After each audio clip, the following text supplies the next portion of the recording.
Alright, what we're gonna do is go back. Way back. Well, kinda. We'll start with Buxom and Mog. Together they had 9 children, 6 girls followed by 3 boys. They named their youngest daughter Maggie. She married Fred. They had 2 sons and 1 daughter. I am the oldest of them. I'm Kendrick. The middle boy, they named Herbie. Well, his name is Aubrey, but we'll get into that later. He married Deborah, and they had 3 girls. I am the oldest of them. I'm Tawana. The first girl and oldest of Buxom and Mog's children was named Blossom. She married a man named Eugene. Well, we call him Gene. And they had 9 kids between them, 7 boys and 2 girls. The oldest girl was named Myra, and she married David, and they had 3 kids, 2 boys, and the oldest was a girl, and that's me, Simone. Of Blossom and Gene's kids, the tallest of the boys was Jerome. He married Juanita, and they had 2 sons, the oldest of which was actually the first grandchild that the 2 would share, and that's me, Will, but they call me Gene. So, y'all catch all that? Anyway, hey cousin! Hey, cousins. So we live in a global world, so wanting to support outside outside businesses outside of our community, I'm always going to support other businesses. Even though I'm all for the support small Black businesses, I'm a small Black business entrepreneur, whatever you want to say. But I still do business globally with many different types of people that necessarily sometimes don't look like me. Mm-hmm. So I don't think we should be, as a community, I think it's good, but there need to be some rules or some customer service classes Black people need to take before we just be like, support Black businesses. Yes, girl. Yes. It's true. I just finished talking to Christy about this. Like, she got this hookah from a Black owned business that, like, basically he sells like tobacco free shisha. So it's like no tobacco in it. Like it's safe for smoking around kids and stuff like that. And then so he also sells his own hookah. This guy don't have no instructions on how to put the hookah together. So she started putting it together, and one of the pieces got stuck inside the other pieces. And then I had to like troubleshoot it. But it's like, bro, I was making masks for a whole summer, and I had like a whole tutorial on how to put your mask on and how to fit your mask. You can't take 5 damn minutes to create a little YouTube video to put on your little thank you card or on your website that say, hey, you can put it together like this. That's the type of shit I'm talking about when it comes to these Black business. Here's my thing. My big thing with Black businesses, it can't be a lack of quality just because you're Black. You know what I'm saying? Yeah. Right, like, right. I got like I have a Black bank account. I have one of the Black banks in Atlanta. But also, I mean, the thing about that, I can't take the pictures of my checks and send them to them. So you don't got the same stuff like the competitors got, but you be like, hey, I'm Black. And that's not it. Nah. Yeah, if we have all the same services, you know, we can fuck with you. You can't take your picture of your damn check. That's slavery, basically. You basically on Underground Railroad with that check. Exactly. I got this bank right here, and I closed this. This was the bank I had. Which bank is that? One United, where you get to pick the different people on the card and all of that. I was gonna get in there. So what was wrong? Why you close it? Because they don't have the capabilities that I need. I be moving money around. You gotta wait 3, 4, 5, 6, 7, 8, 9, 10 business days. I got that kind of time. Look. Oh no. Look, Tawana said the money coming, baby. If I need money for something and it's in that account, I would have to wait 5 days.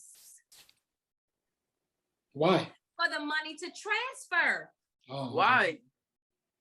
Because that's a Black-owned bank. Girl. And they don't have the same. They don't have the same functionalities and the same capabilities as other the big banks.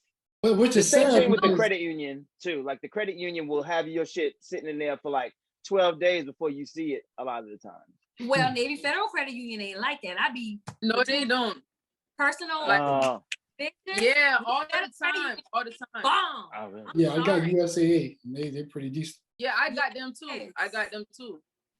Now, them little weak credit Yeah, like unions, $2. that's one Yeah. thing. But like the big credit unions, like the Delta Federal Credit Union, stuff like that, their capabilities are good. So a lot of people be like, yeah, shop black and this and that. I shop black. You get mad because I think you supposed to open at 10 o'clock. I'm at the door waiting and ain't nobody at the Open. store. You know Mhm. what's funny? That's what happened to me when I went to one of the restaurant. I think it was a restaurant, a vegan restaurant in Atlanta. Like they open at 1 and like 1:30. I'm still like, what is y'all doing, bro? Like, what y'all got going? No. But then another thing that I wanted to piggyback on, I was watching this. It's a fictional, it's a fictional example, but I was watching Insecure, and one of the characters, Molly, was she switched from a white law office and moved to a black law office, and things were totally different there. Like, it was a black place. Like, it's like, okay, yeah, we black, but I mean, can we conduct business like we white or something? Like, Well, I hate to say it like that, but that's professional. true. Well, you don't want to give it. Yeah, you don't want to give it to Thank like the white people. Like they're all professional. But the thing is about if you have a product or service, you want to put your best foot forward. And Yeah. like you have other competitors that don't look like you. So who's going to treat you better than your own folks? But usually we walk into. You know who I saw does a good job of that? Who's that? Aunt Carrie. Aunt Carrie does a good job of keeping her space very professional, and like I love that about that office. Like I always recommend people to go to Real. Right. I got a homeboy that I met on the scene here in Charlotte, and like I don't know how it came up, maybe through my Facebook or something like that. And he was like, Dr. White Brown. I'm like, yeah, like that's my auntie. And he was like, yo, she did my braces. I love her. Like, and it's that type of stuff. Like when your business has legs and it can run and people can talk about it, that's the goal that you want as a black business. Like being a black business is just one part of it, but being a good black business, that's it. You reach the mountaintop. Professional customer service, quality services or product. That's all people want. And another thing black businesses like to do is charge astronomically high prices for something. Talk about it. Oh, well, it costs me. They charge us more. Stop lying, because I know I can get this from Alibaba for $15. Stop lying. But you know what it be?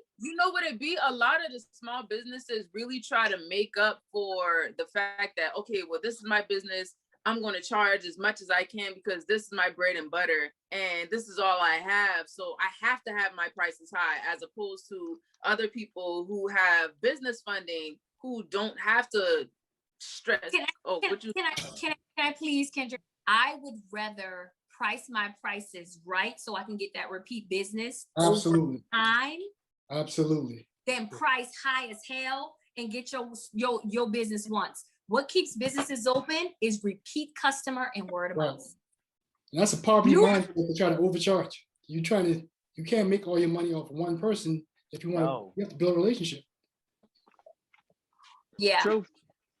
And like I said, repeat customers is what actually keep you in business. The fact that people are calling me from 3 years ago that I gave good service to, because I don't make the price with insurance now. I can't help you. I don't make the prices with insurance. You give me the price and I tell you the price based on your age and all this and that. But people want to deal with people they can relate to. People want to deal with people they can talk to. People want to deal with people who they have a relationship with.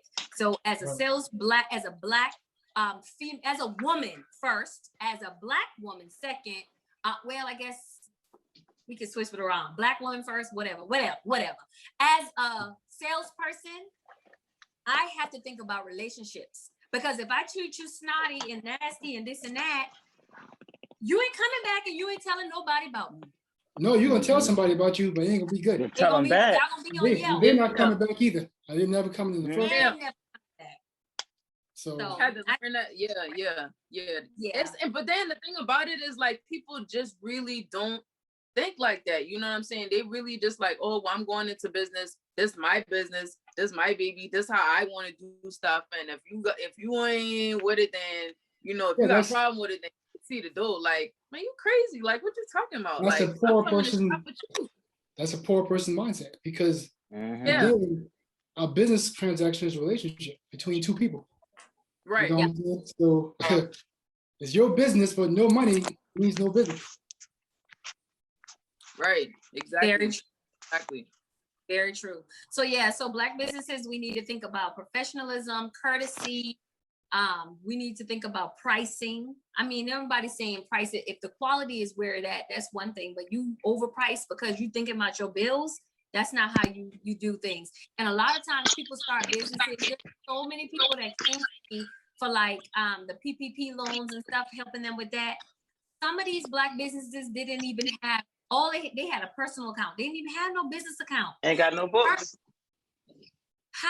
First of all, you should, whenever you open a business, it's free to get an EIN number. An EIN number is your social security, it's like your social security number for your business.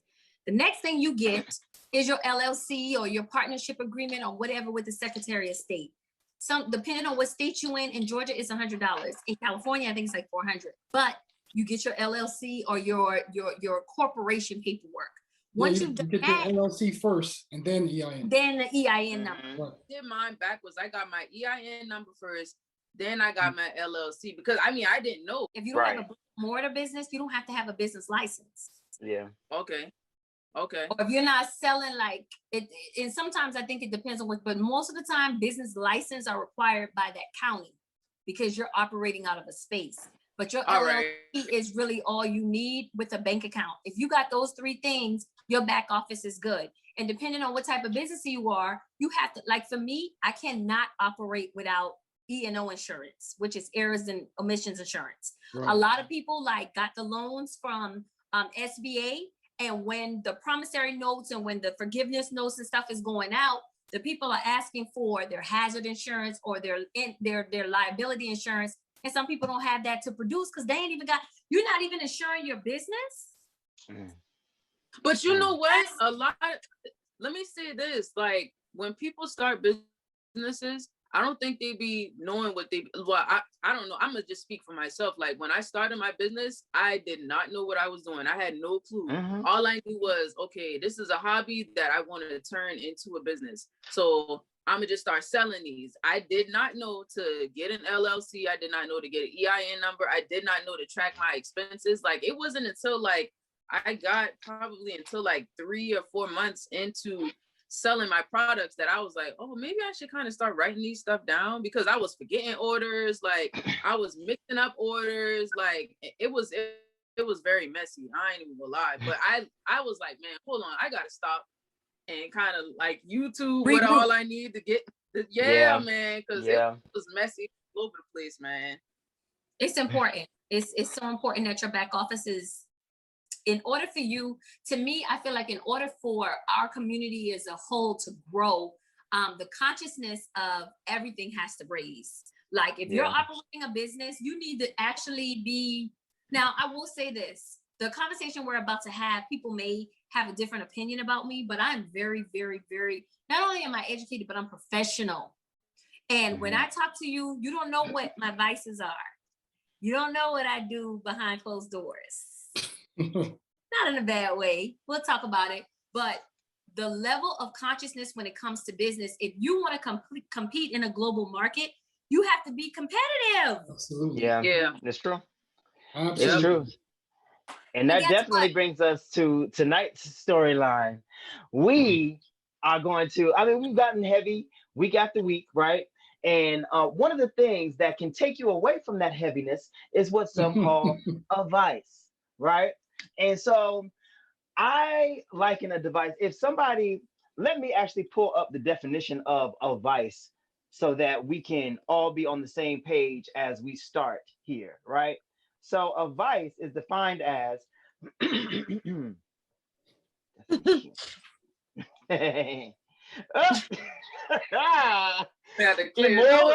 immoral or wicked behavior. And that's it. Well, look, it might be immoral to some. It might be wicked to some. But for others, it's helping you to get through the day and get through the damn night.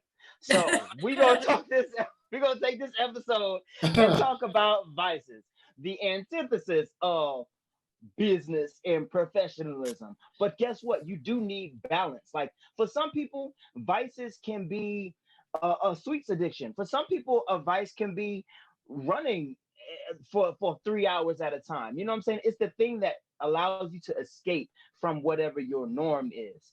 So, we're going to open up the floor and talk about these vices. And then I also want us to kind of talk about the connotation that comes along with vices based on the type of family that we grew up in. So I'll tell you, I started off with one story, right?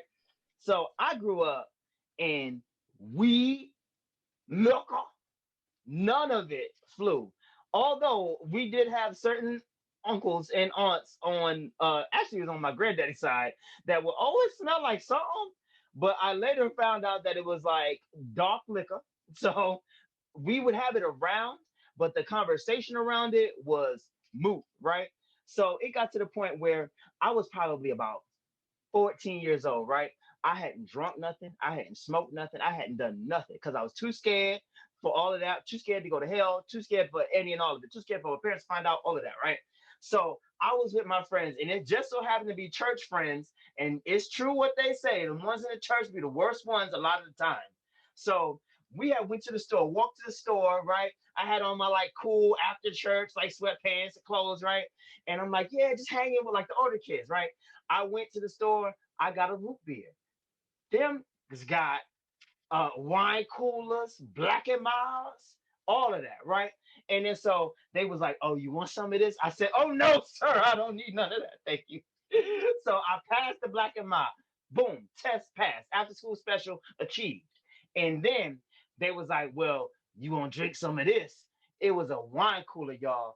And to me, it might as well have been crack cocaine in that bottle. I said, no, I don't want that.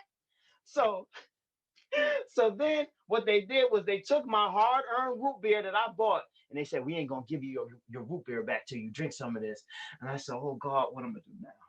This is it. This is the gateway drug here. So I took that sip, y'all, and it's been downhill ever since. For me, growing up in the type of family I grew up in, I had to get away from church because my mama had us in church all the time. We talked about this in previous shows.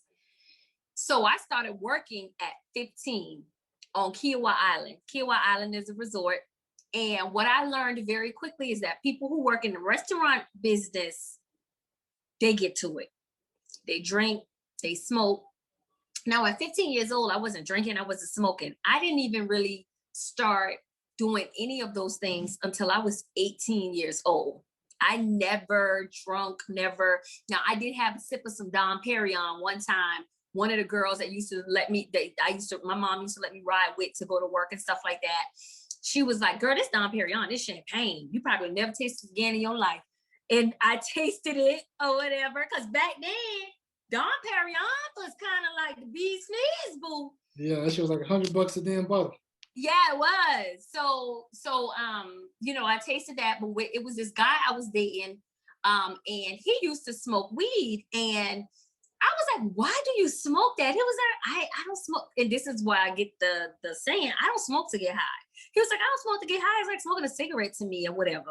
I was like, I want to see how it tastes. He was like, he said, your mama don't already like me.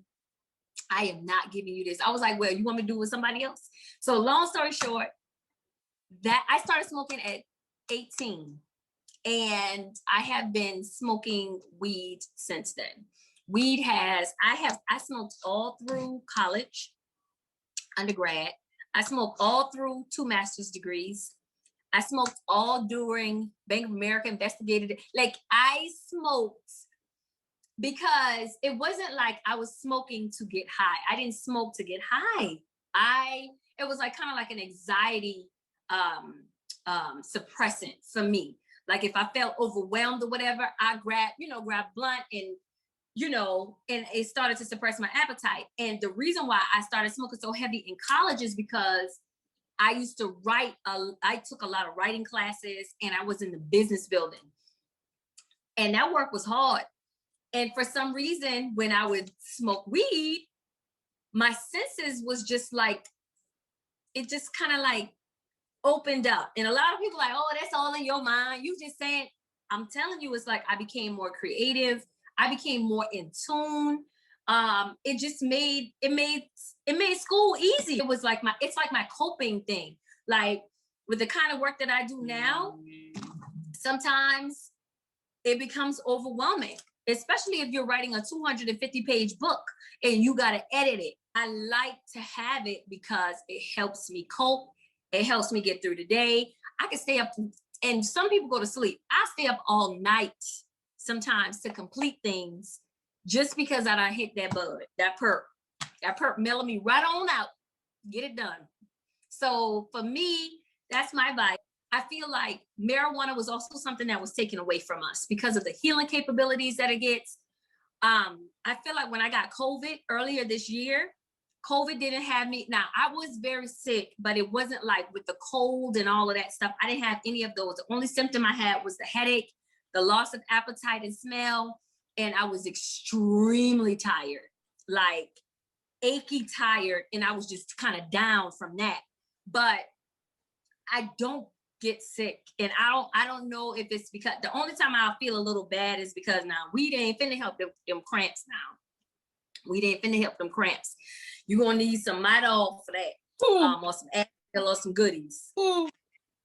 Weed don't help my cramps. I wish. You gotta turn well, it's different for everybody. It's a different kind of high. Like I can't really do edibles because it's a body high that I cannot control. And I don't like yeah.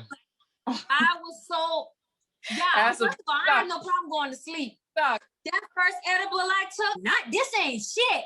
Gobble them up. Oh, wait a minute. I put the pen down, I closed the computer, and I was like, oh my God, no. Yeah.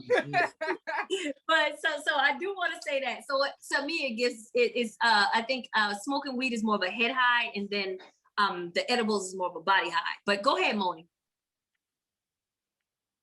So weed is my thing too. Like I love weed so much. Like I moved to Las Vegas, got a job at a dispensary so I can be around weed and get paid to bag weed and get paid to trim weed. Like I love weed, I'm not gonna lie, but it depends. You know what I'm saying? So here's the thing. Like Wanda, you were saying weed don't make you lazy. With me, it depends on what the strand is. So like if I got an indica, I'm probably gonna go to sleep on your ass. If I got a sativa, I might be up.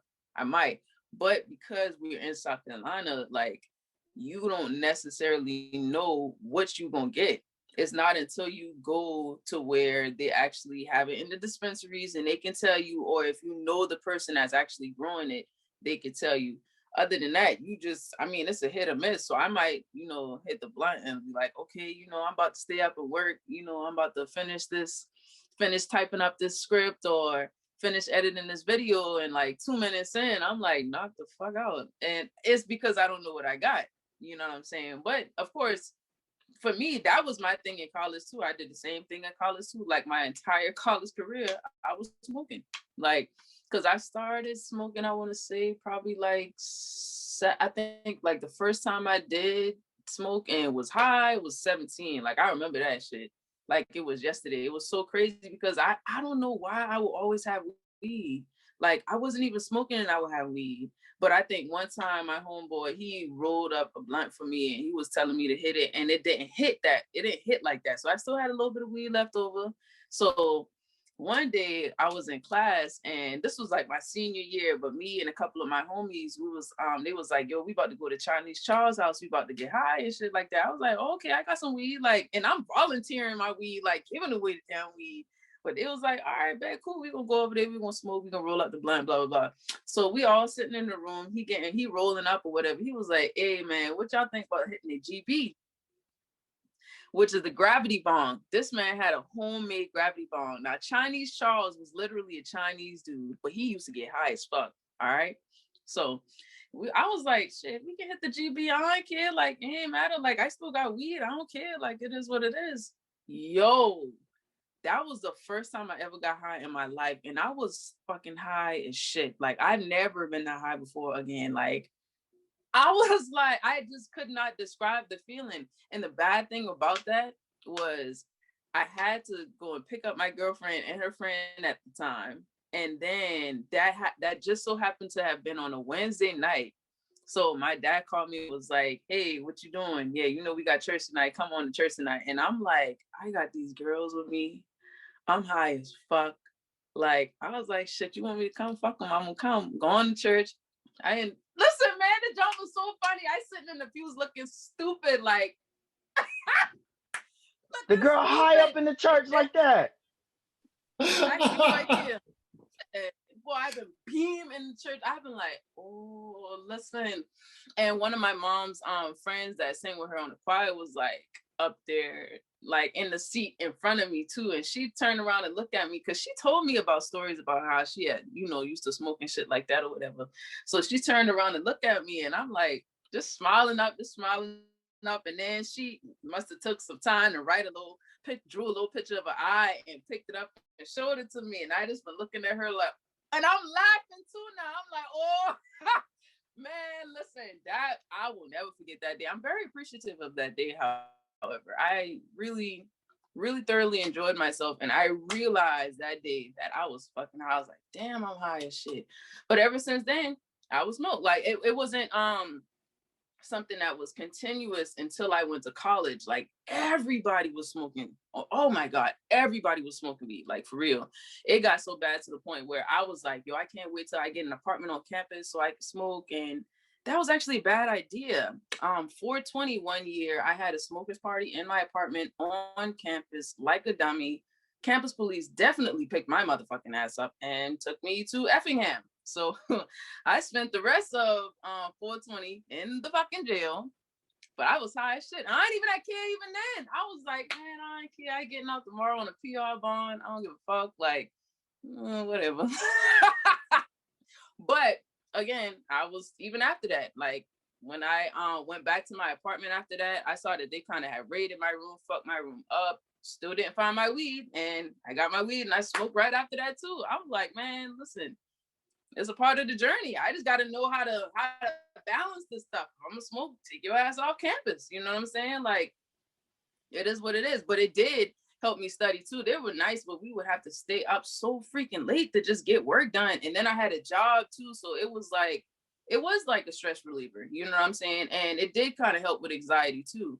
And another thing, I would go smoke right before I go to the gym too. Like it was just it just helps. It's like, not only that, like I feel like I have an acute version of social anxiety sometimes. Like if I get around you and be cool, I can warm up to you and stuff like that. But initially, I'd be nervous. It's like I'd be wanting to have either that little liquid confidence or like smoke me a little blunt. You know what I'm saying? So I can just deal with whatever this is and kind of face it.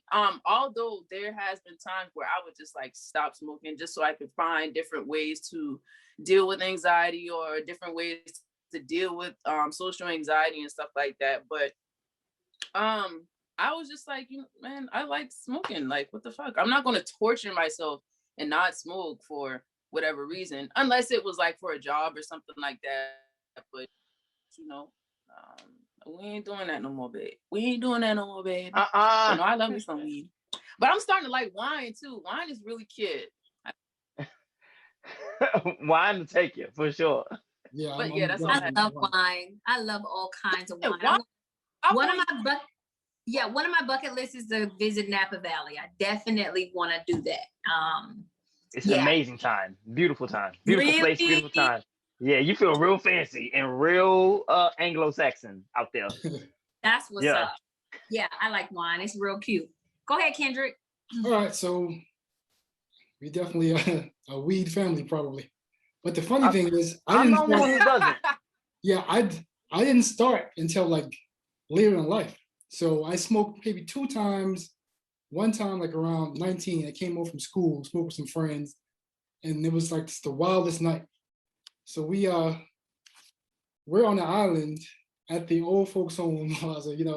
So we sit in the car. So we hotboxing in this car. It's my first time ever smoking weed now.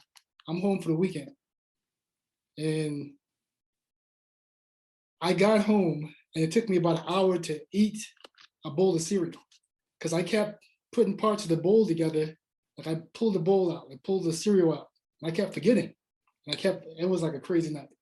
So I didn't smoke again until I think me and Tawana smoked. We were living together in Atlanta.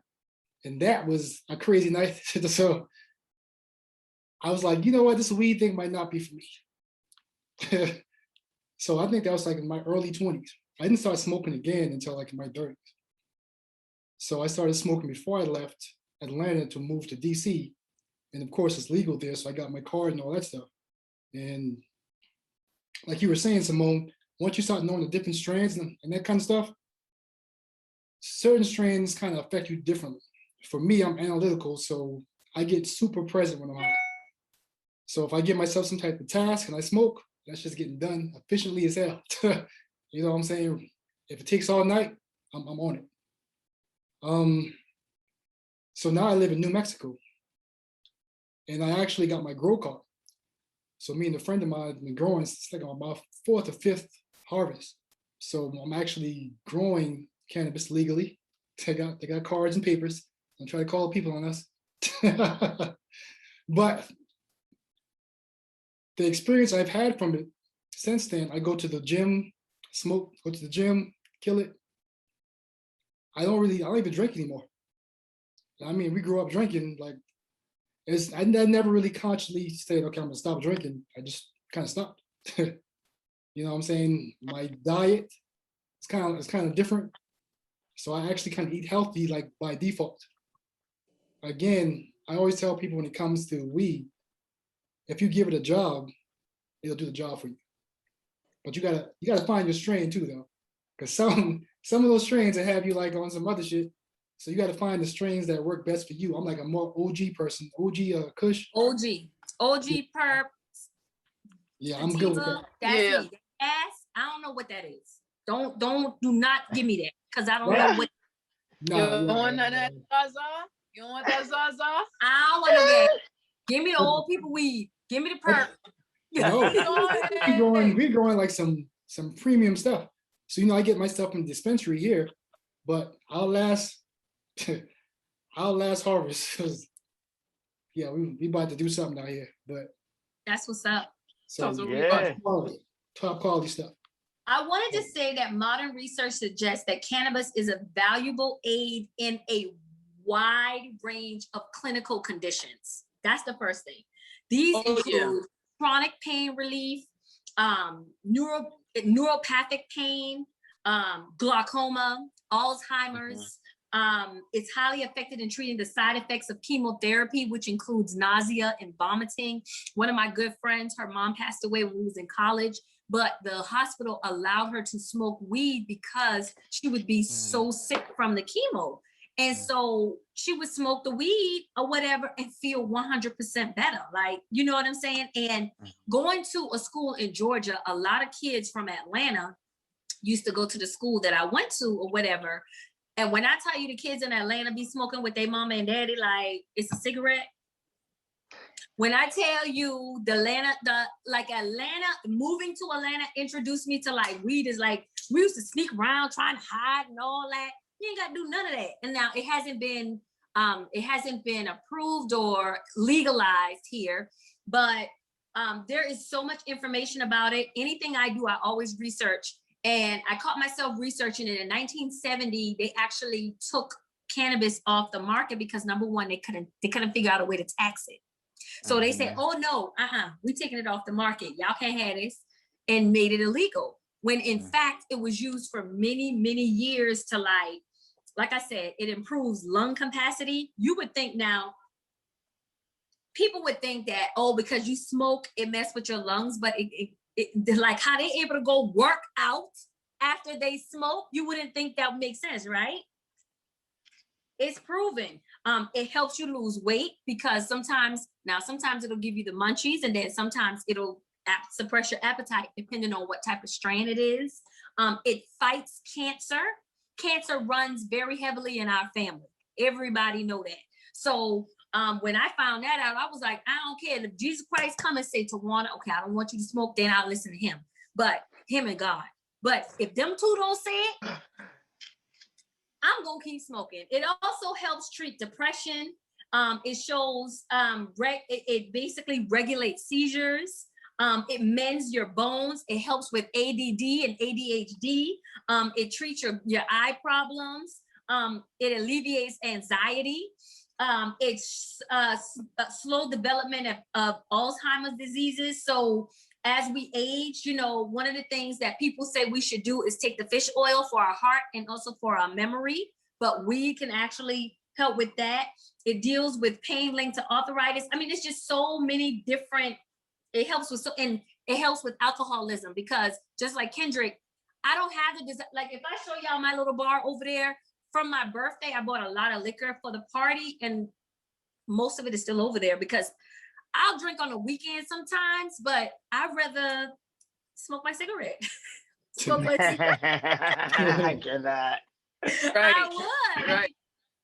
So that's some of the information that I found out. So I think sometimes people believe, and also the thing about weed too, if you get drunk, you can go out there and hit somebody and kill somebody. When you high, 9 times out of 10, you in your house, you ain't bothering nobody, and you ain't about to go nowhere. You ain't going nowhere. You know what I'm saying? Yeah. Even if you do drive high, you have never heard nobody getting locked up for driving under the influence of marijuana. Well, I'm sure that's happening. It's a Because that's the thing. they driving 10 miles per hour. Right, exactly. Holding up traffic. But for the most part, you hear about drunk drivers way more than any.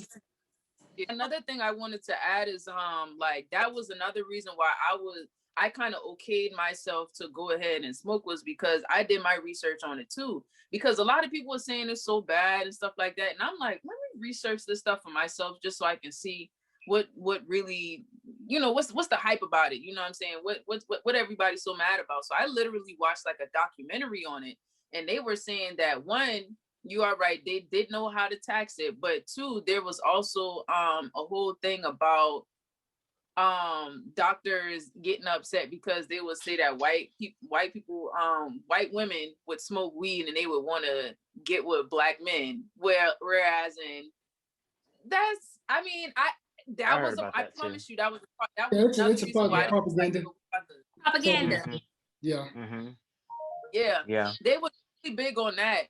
And another thing I learned is that if not smoking weed itself, the like the THC, like the oil and stuff like that can help with people who have epilepsy or who suffer from like seizures and stuff like that. I've actually watched a little boy, I think he was epileptic, and he was like in the process of having a seizure, and it was a documentary I was watching, and his mom like put some of the THC oil like on the bottom of his feet, and his seizures just kind of stopped right after that. And I was like, dang, you know, that and like stuff like just like how you were saying, cancer and of course leukemia too, it assists with that too. So you don't necessarily have to smoke, but the benefits of weed or of THC itself really aids in a lot. It's but then the thing about weed too is like it's really so deep. It's not just the THC from the weed that kind of helps people, because some people still use CBD where they don't get the head high, where they feel high.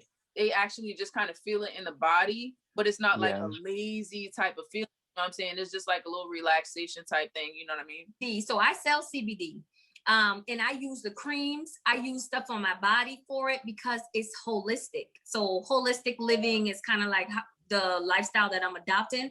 But we have in our bodies cannabinoids, like our bodies have the cannabinoid system in our bodies. So that's why CBD, it's like perfect for us. It's like a match for us, because not Black people, but people, period.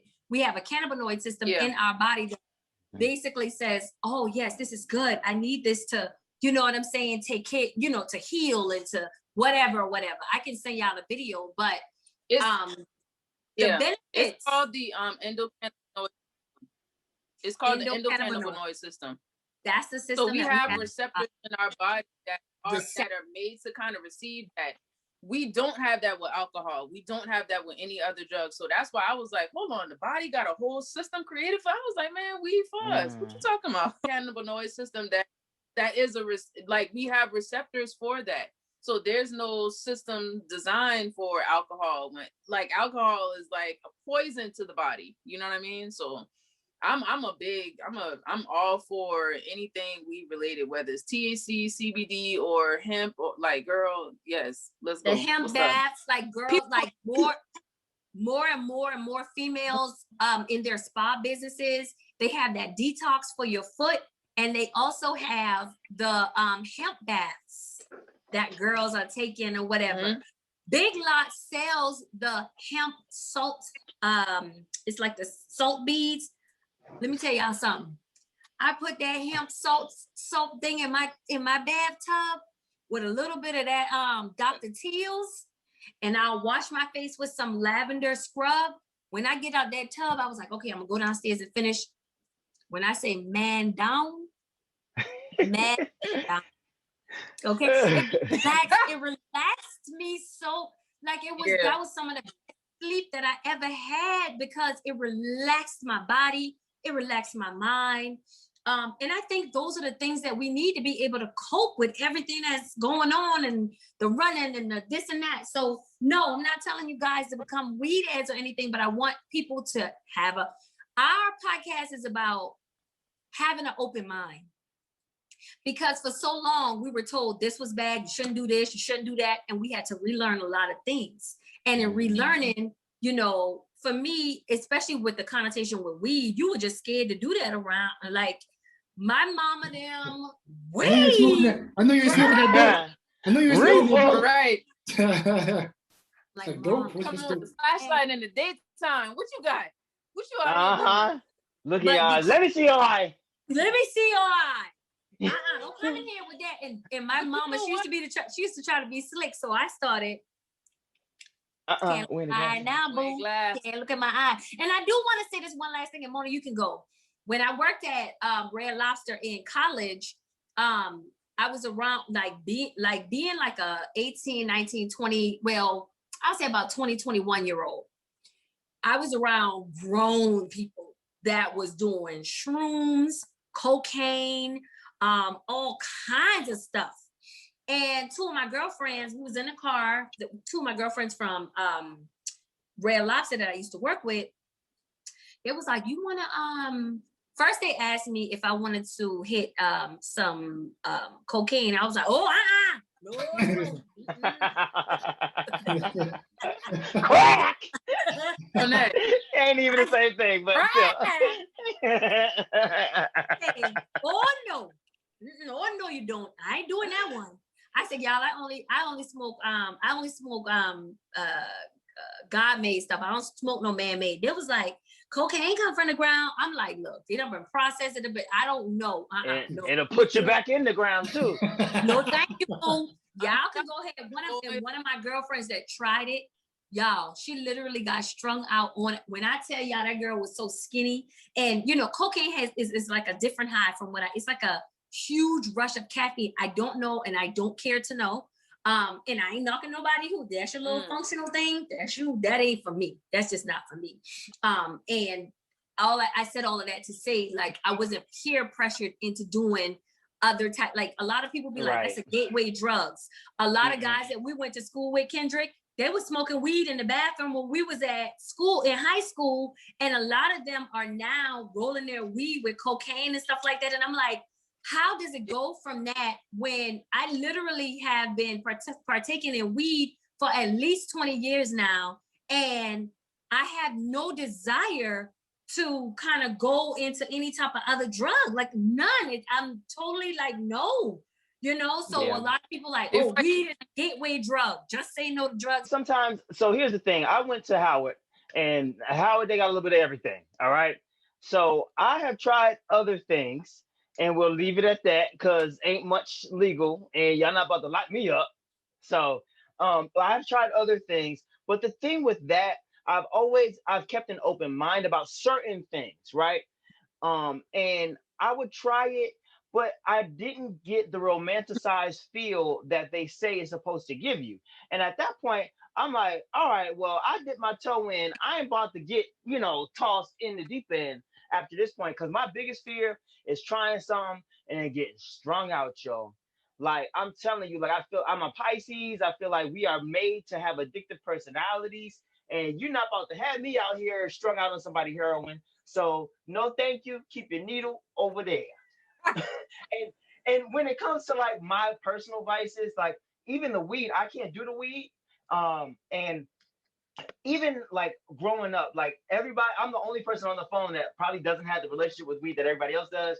And it's because every time I've tried, I've dabbled here and there, and it was okay, it was cute, you know what I'm saying? But there would start to be a time where it would actually physically make me sick.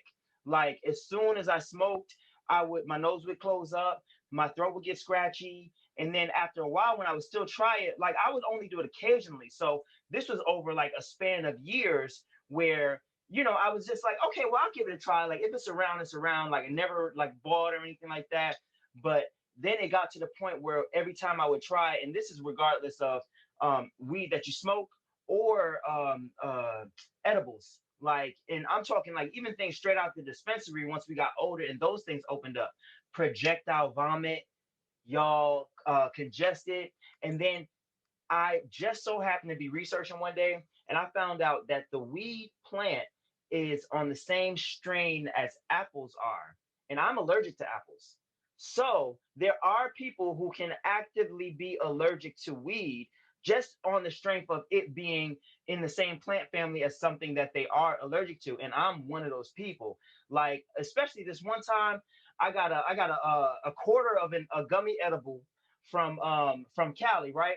And it was at like a little family reunion of one of my homies at the time. And we normally do karaoke and stuff like that. So I had my little quarter, and he was like, yo, you might want to like just stick at that. And I'm like, okay, cool, but I'm gonna come back. Like, I'll see you later. You know what I'm saying? I took that one, y'all. Half an hour later, I'm like, y'all, I just need to get out of here. I need to ground myself in the ground. I need to take my shoes off. That's the only thing that I'm gonna do right now. I got to ground myself. I got to get back to me, right? And we had karaoke coming up. I had to take a little break, go in the bathroom, literally threw up everything that I had ate because again, it makes me sick physically. And then I went, grounded myself, and then I'm sitting there outside like, oh God, I got to sing this song because I was famous for singing this song at karaoke in this family group, right? I'm like, y'all, what if I get out there and try to sing and I open up my mouth and don't nothing come out? Just like Tina Turner said in the movie. And sure enough, though, I went out there and you would have thought I was Eddie Ruffin.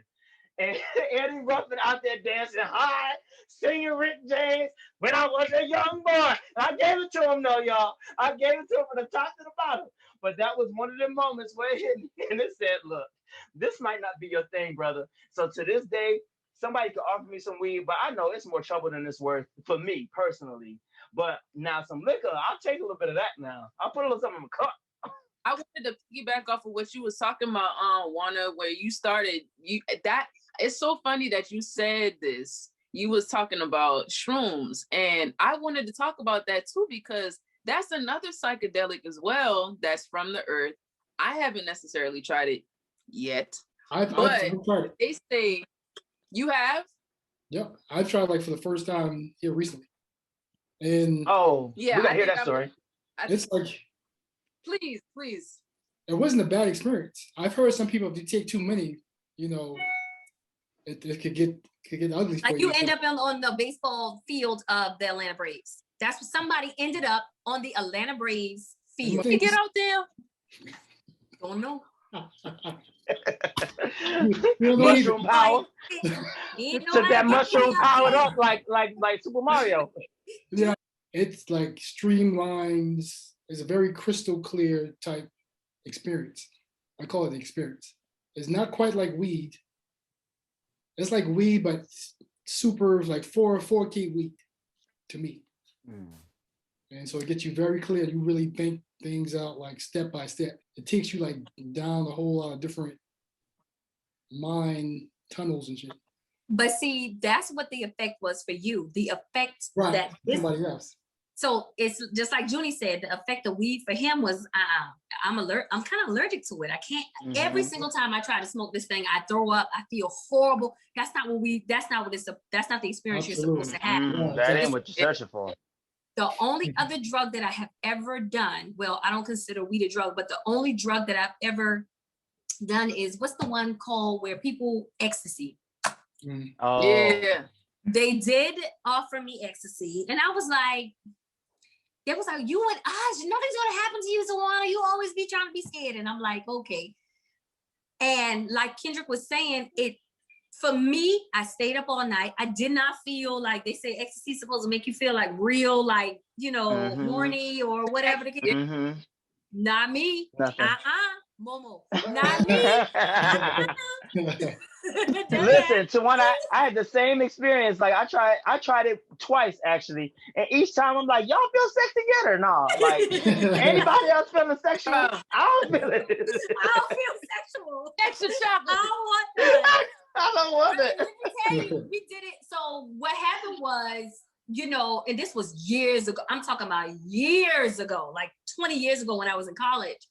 And we was hanging out with some white people, and we went over to their house. They were a couple.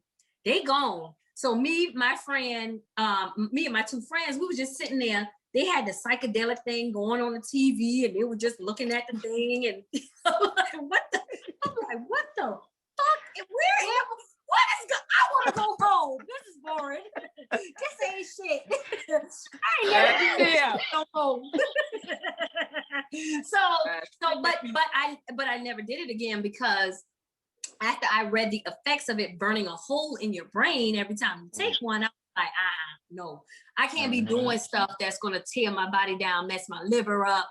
You know what I'm saying? Like, I don't want to, and I don't want to be, like you said, addicted to anything that is going to become liability for me. So I did do that, but I felt like Kendrick said, I felt super in tune. One of my friends called me and she was like, girl, you talking like Cleo. I was like, I just feel like it was a different feeling than, of course, marijuana, but I did not have the desire to do it again, because it was like, why did I take it? I just stayed up all night and talked to my friends like I knew them from a past life. That's it. That's all it did to me. That's it. So calm me down. I said all that. I said all that to say that, to each its own, but do not knock people who do indulge in cannabis, because number one, it is basically legal. They're not going to legalize heroin. They're not going to legalize cocaine or crack cocaine. They're not going to do those, because if you look at anybody, now they might call somebody a weed head, but you ain't never seen crackheads, heroin addicts. You see the results of those type drugs. PCP, like people who take certain things, it alters some of them indefinitely. I don't want that problem. Speaking to that, actually, I saw a movie on Amazon Prime called My Beautiful Boy. It's starring Steve Carell from The Office. And basically it's about a dad. It's a true story. It's about a dad whose son falls into different recreational drug use. And one of his main drugs of choice was crystal meth, right? And it's over there. It takes place over in the Pacific Northwest or whatever, where that's a big thing over there for those people. And then so his son got on it, and his son got like, he would get ghost, and he was like, he completely changed. He changed from this little baby that you see that you're raising, that is your perfect little kid, and then he turns into this like drug addict, right? And then so Steve goes on this journey to try to discover, like, why is he on this? Why is he like this? What is drawing him towards it? And he ended up speaking with a doctor, and he said that the very first moment that you try methamphetamines, it literally rewires your brain to want to seek more of it. So they said that's how crack is too. Like the first high, they chase that first high forever.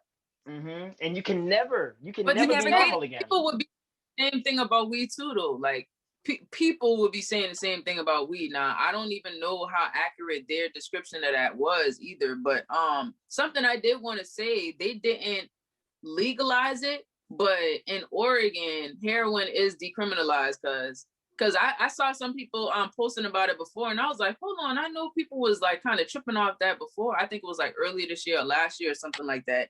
But damn, what was I about to say? Oh, I was just talking about the psychedelics, like the shrooms and stuff like that. That and I hadn't tried. I don't think this was ecstasy, but they would like call it like jiggers.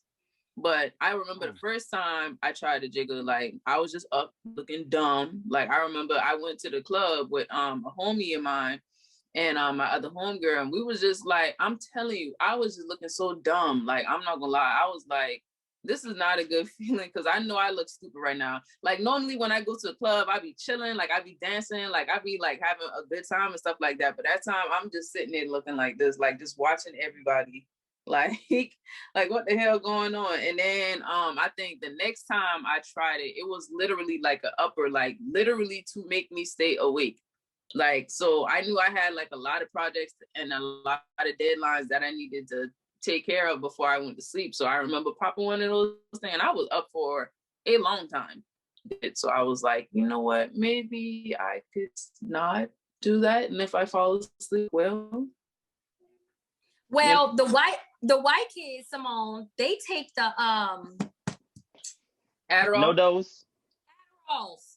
I call myself an Adderall make you skinny, y'all. Adderall suppresses your appetite like whoa. And Adderall you be up. But let me tell you, it started messing with my heart. It started messing with my heart. I said, nope, we just gonna me and her, me and she, we just gonna stick with what we know work for us. So Adderalls, I even tried to do that because, you know, I'm a late night person, so I like to work at night. I'm very creative at night. So the Adderalls is one of the things, but I couldn't keep taking them because my heart used to be like, thank you. My heart beat on my chest. No man, we ain't gonna do this. So I said all of that to say, you know what you could do, you know, as far as first of all, this isn't a peer pressure type. This is just a conversation about cannabis. So many different states have legalized it. We're almost at like where please. Marijuana is legal for adults in 16 states and Washington, D.C. Okay. Oh, so that's 17 basically. Makes more 16 states, and medical marijuana is legal in 36 states. Okay, that sounds more realistic. Yeah, y'all need to up y'all thing Wikipedia because y'all dead ass wrong. But you know that's the first thing that comes up, you know. But yeah, so the fact that, you know, they've finally figured out a way to capitalize on the sale of marijuana. We know it's going to be, first of all, watered down, like whoa. It depended. I just feel like when prohibition existed, where you had your bootleggers selling alcohol out the house, they changed that around because people still was going to do it. So guess what? They made the sale of alcohol legal. So prohibition went away. And then they also legalized something else. Now they're legalizing weed or whatever. But it goes to show you that the things that really aren't that bad for you, they're starting to legalize it. Yeah. So that should say, once they get a handle on how to monetize it, I mean, because that's it. The U.S. government is completely driven by money, you know, and if they can't make no money off it, if they can't regulate it, they're gonna shut it down. You can't do it. Exactly. In no ways am I again, not me, trying to tell you to smoke weed. That is not what I'm saying. I'm just saying that's one of my vices. Wish I'll wrap up, y'all.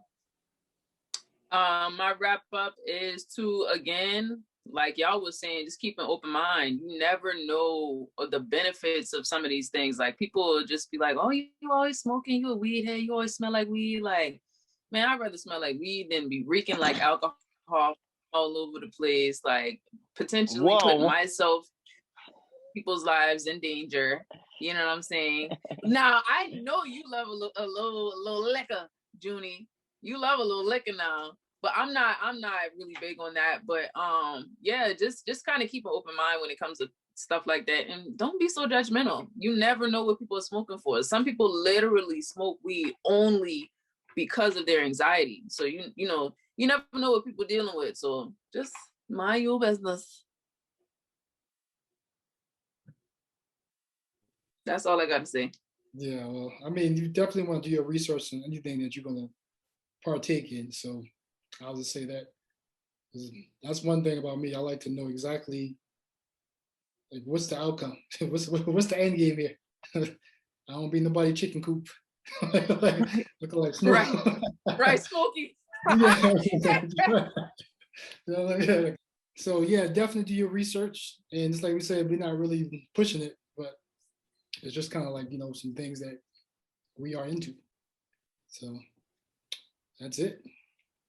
I think maybe to round it out, is one of the biggest things that I want to make sure that we're stressing on the show is that there's a difference between partaking in a vice, you know, recreationally, and an addiction. An addiction is something that you cannot go a day, a minute, a second without. If you find that you are dabbling in a vice and you can't do without it at all, like if you can't say, I'm going to stop doing this for 24 hours, 48 hours, then it might be time to seek some help to allow you to get a handle on that, because a vice is an escape from things, but you also want to make sure that you as an individual have the tools to be able to cope with life as it comes. Because if for one day, for whatever reason, you can't access that vice, nobody wants to see you self-destruct, you know? So you have to be able to control and manage yourself with or without those vices. So we will have a link to the addiction hotline at the end of this episode, just for anybody who might have been a little triggered by what I just said. If you can take a look at yourself and be like, wait, my hand do start to shake a little bit, you know, if I don't have a drink in 3 hours, you know what I'm saying? Like that might be something to look into. Or, yo, when's the last time I didn't smoke in a day? You know what I'm saying? Like, and you can't stop yourself from smoking for a couple of days or something like that. It might be time to speak with someone.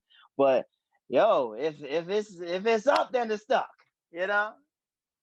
And we'll see you next time on a very special episode of Hey Cousins. It's an intervention for all the rest of these three. Good night. I'm playing.